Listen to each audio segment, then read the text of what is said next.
Почти каждый клочок земли – научное поле для исследования археологов, не исключение и ингушская земля. Кости динозавров здесь, конечно, вряд ли найдешь, но и без этого есть не менее ценные находки. Археологический центр имени Крупного проводит свои исследования в каждом районе республики, даже в самом труднодоступном. Согласно закону об объектах культурного наследия народу Российской Федерации, принятого в 2002 году, все объекты археологии, как часть общекультурного исторического наследия нашей страны, подлежат обязательной охране и обязательному учету и изучению. За время открытия центра, а это почти 17 лет, за плечами ингушских археологов немало раскопанных ценностей, повествующих об истории, культуре и религии ингушей.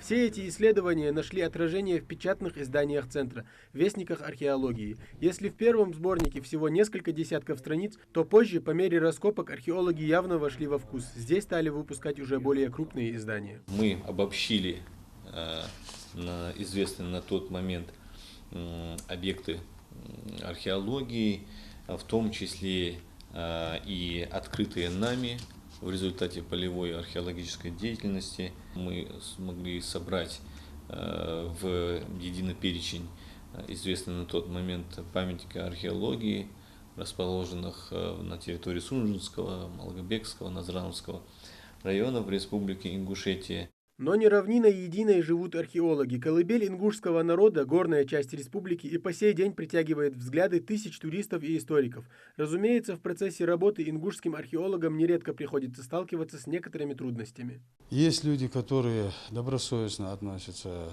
к нашей истории. Это же, в конце концов, наша история, это наша культура.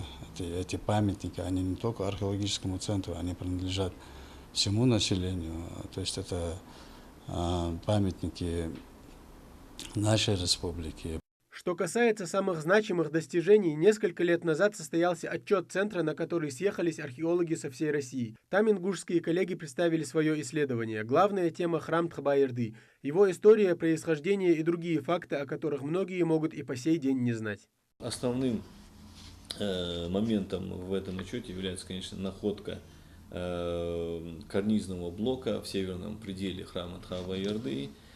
Дело в том, что ставился вопрос о том, были ли на северном фасаде так называемые карнизные блоки в виде подковообразных арок, потому что они отмечались, например, на южном фасаде Тхабаерды, на западном фасаде. И вот мы нашли при процессе раскопок и в северном пределе.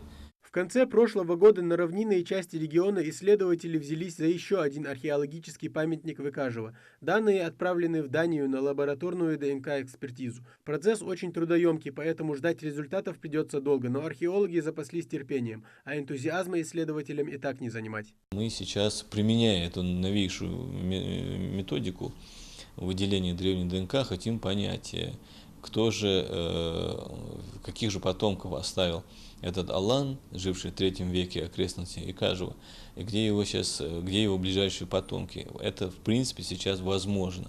В регионе работы для них непочатый край, говорят археологи. С течением времени завеса истории может приоткрыться, а помочь в исследовании может каждый.